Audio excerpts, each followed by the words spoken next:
Et salut à tous, c'est OneJavax. Donc aujourd'hui on se retrouve pour le deuxième épisode. Oula. Pour le deuxième épisode des machines. Donc dans le premier épisode je vous avais dit que que je vous montrerais comment marche la Bow Machine et la Palladium Machine. Mais j'ai pas eu le temps. La vidéo durait, je voulais pas qu'elle dépasse les 10 minutes. Et pour le grinder ça fait déjà un bon paquet de trucs. Donc aujourd'hui dans cet épisode je vais vous montrer comment fonctionne la Bow Machine et la Palladium Machine. Donc tout d'abord, vous allez me dire à quoi servent ces deux machines-là. Donc la première machine, le Bow Modifier, comme c'est indiqué en son nom, elle sert à modifier des arcs en palladium, et seulement des arcs en palladium. Les arcs en palladium sont des arcs qui servent à tirer des flèches, seulement des flèches empoisonnées, des flèches de dégâts, etc. Et donc pour les Bow Modifier, en gros, je vous montre ça vite fait, on pose l'arc ici, et on place un modifieur qui est là. On ne peut mettre que 3 modifieurs sur un arc, donc de toute façon il n'y en a que 3. Et je vais montrer tout de suite comment on les craft.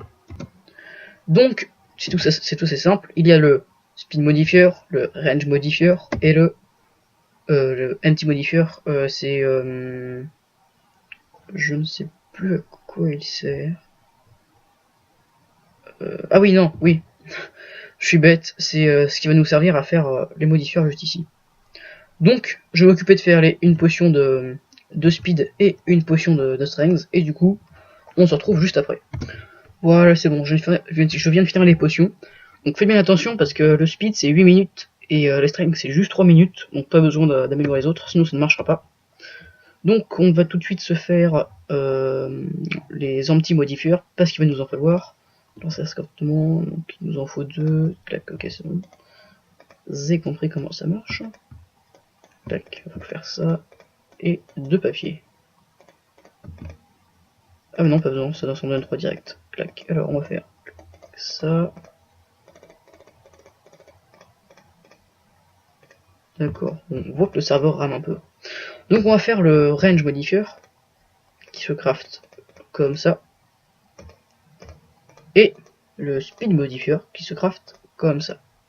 Ensuite c'est très simple, si vous avez vu ma vidéo sur la Palladium Machine, donc l'épisode 1, qu'est-ce que j'ai sur la Palladium Machine, sur le grinder, c'est exactement le même principe. On met notre arc ici, et on met le modifier ici. On attend que ça charge. Donc voilà, ça va charger.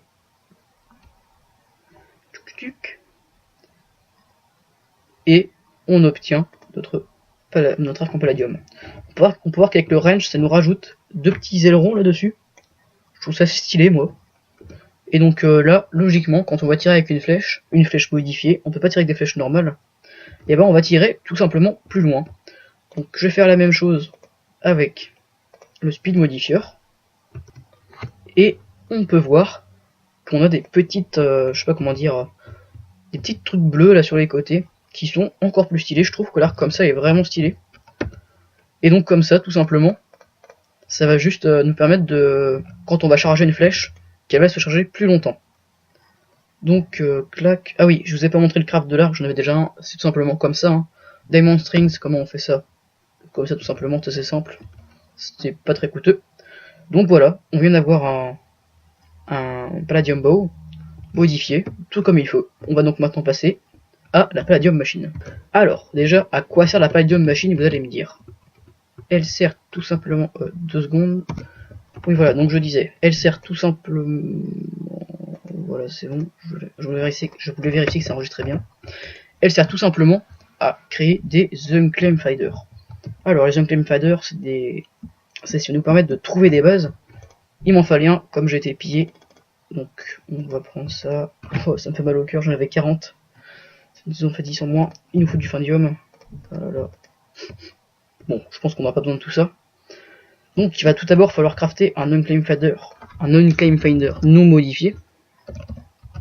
Clac, donc c'est-à-dire le vert, celui de base, qui ne couvre qu'un seul chunk. Je vais vous expliquer après, ouais, tout ça. Il nous faut 2 Palladium Core, qui coûtent quand même assez cher, hein, on va pas se mentir. Je trouve ça quand même assez coûteux. Bah après, en même temps, si on trouve une base, c'est très vite remboursé. J'ai oublié, voilà, c'est ça. On fait clac, clac. On met notre Findium au milieu. Pour ça, vous devez vous dire que le Findium c'est pas très utile pour l'Unclaim Finder, mais vous allez voir juste après. Donc là c'est bon, on a notre Unclaim Finder vert qui ne couvre qu'un seul chunk lui. Là on peut voir on a 55%, là on a 46%, on change de chunk. Normalement on est à 15%, donc ça ne couvre qu'un seul chunk, c'est vraiment pas très voilà quoi. 2 secondes, petite coupure. Ok, tout le monde, est-ce que ça filme? Oui, c'est bon. Donc, je disais, ça ne couvre qu'un seul chunk. Donc, je ne sais plus comment on affiche les chunks, mais en gros, je vous avais compris ce que c'est, hein, un chunk, voilà. Et cette machine va nous permettre de le faire évoluer, donc améliorer. Il faut le mettre ici, voilà, je ne comprenais pas. On va tout simplement mettre du Findium là, là et là. Et la barre rouge va augmenter. Une fois qu'elle est au maximum, ça devrait nous donner un Unclaim Finder orange qu'on voit ici. Clac. Oh non, ça rame. Bon, on se retrouve quand on s'arrête de bugger. Ok, les amis, ça devrait être bon. Oui, voilà, c'est bon. On a orange qui couvre, je sais plus, c'est 4 chunks, je crois. Oui, c'est un quart de 4 chunks. Donc là, on peut voir que ça ne change pas. Sauf ici, parce qu'évidemment, ça ne fait pas 4 chunks tout ensemble. Donc, celui-ci est déjà plus efficace pour trouver des bases, évidemment. Mais on va encore l'améliorer. L'améliorer en rouge, qu'on peut voir ici. Il faut répéter la recette, on va dire. Donc évidemment ça rame, donc on se retrouve juste après.